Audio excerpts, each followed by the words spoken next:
Welcome to Penrose Learning, where we make understanding easy. You start by validating the phone model and confirming you can access the back and battery area safely. Once done, remove the back cover and battery if removable and expose the charging PCB. Make sure to work on a grounded surface.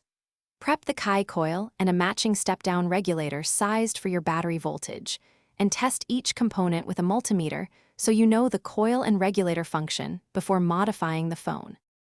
Next, position the Chi coil over the phone's existing charging area. You may need to gently trim internal plastic parts so the coil sits flat without stressing components.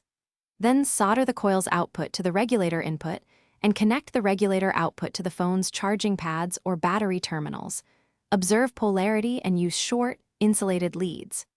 Once soldered, route wires out of the way, secure with heat-resistant tape, and test the regulator output voltage before reassembly. Finally, carefully reassemble the phone, making sure the coil and regulator do not press on the battery or buttons. Then place the phone on a certified Chi pad to test.